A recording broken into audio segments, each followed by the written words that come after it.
पांडुरंग हरी वासुदेव हरी.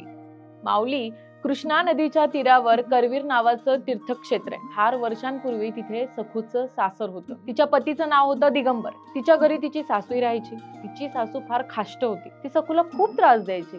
तिचा जमेल तसा छळ करायची. तिला उपाशी ठेवायची, मारहाणही करायची. सकाळी उठल्यापासून रात्री झोपेपर्यंत तिची सासू तिला कामाला जुंपून ठेवायची. सगळी कामं करू नये सासूची बोलणी ही रोजचीच झाली होती. सखू मात्र हे सगळं निमूटपणे सहन करायची. भोळी भाबडी सखू काम करताना नेहमी विठ्ठलाचं स्मरण करायची. तिच्या मुखी सारखं पांडुरंगाचं नाव असायचं. एकदा काय झालं, आषाढी एकादशीच्या दिवशी पंढरीला जाणारी दिंडी तिच्या गावात आली. दिंडी कृष्णाच्या तीरेवर थांबली.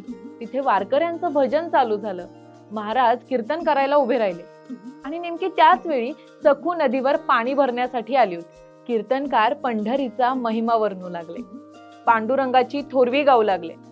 विठ्ठल नाम कानावर पडता सखूचं लक्ष तिकडं गेलं. महाराजांचं कीर्तन ऐकण्यात ती तल्लीन झाली. सगळ्या वारकऱ्यांना पाहून तिलाही पंढरीला जावंसं वाटू लागलं.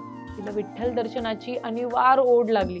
काही झालं तरी आपण पंढरपूरला जायचं असं सखूनं ठरवलं. त्या निश्चयाच्या भरात सखूनं आपली घागर शेजारनी जवळ दिली आणि घरी नेऊन द्यायला सांगितली. ती दिंडी सोबतच पुढे निघाली. विठ्ठल नामाच्या जयघोषात सखू अगदी दंग झाली. इकडे शेजारणीने सखूच्या घरी घागर नेऊन दिली. सासूनं शेजारणीला विचारलं, सखू कुठं गेली? तेव्हा तिने घडलेला प्रकार सगळा सांगितला. हे ऐकून सासूला जास्तच राग आला. संतापाने ती लाल झाली आणि तिने लगेच आपल्या मुलाला बोलवलं आणि ताबडतोब सखूला घेऊन यायला सांगितलं. दिगंबर भराभर चालत गेला आणि दिंडी गाठली. सखूला मारझोड करतच घरी घेऊन आला. दोघांनी मिळून तिला एका खोलीत कोंडून टाकलं. तिला अन्न पाणीही द्यायचं नाही असं त्यांनी ठरवलं. सखूला वाईट वाटलं ते या गोष्टीचं की आता पांडुरंगाचं दर्शन होणार नाही आणि तिने पांडुरंगाचा धावा चालू केला. व्याकुळ होऊन ती पांडुरंगाला आळवू लागली. सखूची निस्सीम भक्ती आणि भोळ्या भावामुळे पांडुरंग तिच्यावर प्रसन्न झाला. पांडुरंगाने रुक्मिणीला सगळी खरी गोष्ट सांगितली आणि स्त्री वेश घेऊन तो सखूपाशी आला. सखूच्या बंद खोलीत जाऊन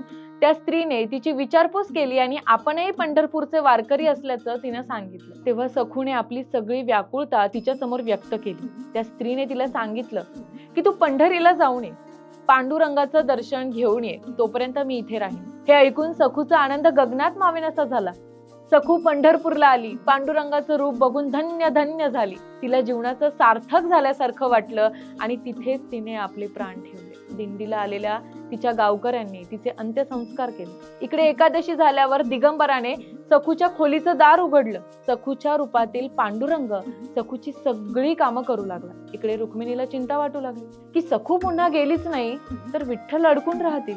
रुक्मिणीने सखूची राख आणि अस्थी एकत्र केल्या आणि सखूला जिवंत करून घरी पाठवून दिली.